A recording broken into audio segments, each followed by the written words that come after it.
అత్యంత కీలకమైన 4 కోట్ల తెలంగాణ ప్రజలకు సంబంధించిన హక్కులు, అనుమతులు, నిధులు సర్వం ఈరోజు మనం ఇక్కడ చర్చించుకుంటున్నాం.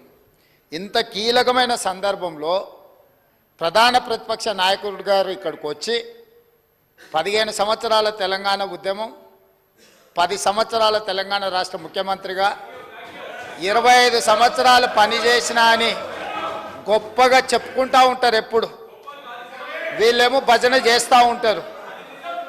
మరి అట్లాంటి అనుభవజ్ఞుడు ఇక్కడ వచ్చి కూర్చొని ఈ సభలో చర్చించి ఇందులో పాల్గొని కేంద్ర ప్రభుత్వాన్ని నిలదీయాల్సిన సందర్భంలో కూడా ఇక్కడికి రాకుండా మోడీ గారు వీరిక్కడికి వస్తే చూస్తే ఏమైనా జరుగుద్దేమనే భయంతో ఎక్కడో దాచుకొని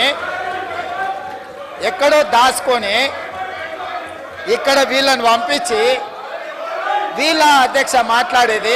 కేసీఆర్ గారి గురించి, మా పార్టీ గురించి వారు మాట్లాడిన మాటకి నేను ఒకటే వారికి చెప్పేది అధ్యక్ష, ఇక్కడ ఉండే ఈ నాయకుడి స్థాయికి మేము చాలా అధ్యక్ష, కేసీఆర్ గారు అవసరం లేదు అధ్యక్ష. ఆయన వచ్చినా రాకున్నా తప్పకుండా సమాధానం చెప్పే సత్తా మాకుంది. మీ సత్తా తెలుసు, మీరు ఇక్కడ ఉండి అక్కడ పోయిన వాళ్ళే, మీ సత్తా తెలుసు. కేసీఆర్ గారు అవసరం లేదు మీకు, మేము సరిపోతాం, మాకు సమాధానం చెప్పండి చాలు మీరు. అధ్యక్ష వారు అన్నారు అధ్యక్ష తీర్మానం అని. అసలు తీర్మానం ఎక్కడ ఉంది అధ్యక్ష? మాకైతే కాపీ రాలే. ముఖ్యమంత్రి గారు అంటున్నారు తీర్మానం ప్రవేశపెట్టిన. తీర్మానం ఏది అధ్యక్ష? అసలు మీరు ప్రవేశపెట్టిన తీర్మానం ఏది శ్రీధర్ బాబు గారు? మీరు legislative affairs minister, where is the resolution? Resolution లేకుండా చర్చ ఏంది అధ్యక్ష?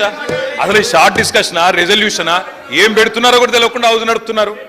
ఇప్పుడు మేము 10 ఏళ్ళు అక్కడ కూర్చున్నాం అధ్యక్ష, 10 ఏళ్ళు ప్రభుత్వాన్ని నడిపాం. ఒక స్టేట్మెంట్ కానీ ఒక రెజల్యూషన్ కానీ ప్రవేశపెట్టినప్పుడు ముందుగా సాంప్రదాయం ఏంటంటే అధ్యక్ష, అసలు ప్రభుత్వం ఏం చెప్పదలుచుకున్నది, ఏ అంశం మీద చర్చ చేయదలుచుకున్నది, ముందు దాని ప్రతులు అందరికీ పంచాలి అధ్యక్ష. కొద్దిగా హౌస్ని ఆర్డర్లు పెట్టండి అధ్యక్ష. నేను మీ మంచి కోసమే చెప్తున్నా, ప్రభుత్వం ఎట్లా నడపాలో చెప్తున్నాను. నేనేమంటున్నా అంటే అధ్యక్ష, వారు ముఖ్యమంత్రి గారు వారు గతంలో మంత్రిగా పనిచేయలేదు, వారికి సభా వ్యవహారాల అనుభవం లేకపోవచ్చు. శాసనసభ వ్యవహారాల మంత్రి గారు సీనియరు, గతంలో కూడా లెజిస్లేటివ్ అఫైర్స్ నిర్వహించారు. నేను మీతో కోరేది ఒకటే, ఈరోజు వదిలేయండి, సరే ఈరోజు వదిలేయండి, చర్చలో పాల్గొంటాం, బ్రహ్మాండంగా చెప్తాం. కానీ రేపు ప్రజలకైనా ప్రజలకు కూడా తప్పుడు సంకేతాలు పోవద్దు అధ్యక్ష. మేము చెప్పేది ఏమంటే ఇట్లాంటి ముఖ్యమైన అంశంలో నేను సిన్సియర్గా చెప్తా ఉన్నా, రేవంత్ రెడ్డి గారు సిన్సియర్గా చెప్తా ఉన్నా, శ్రీధర్ బాబు గారు, మా పార్టీ తరఫున మీరు ఈరోజు ఏదైతే ఇప్పుడు ఓపెనింగ్ స్టేట్మెంట్ మీరు ఇచ్చారో, మీరు లిఖితపూర్వకంగా ఇవ్వలేదు, వర్బల్గా ఇచ్చారు, we welcome it. 100% we stand by you, we support you. ఈ విషయంలో అనుమానం లేదు అధ్యక్ష.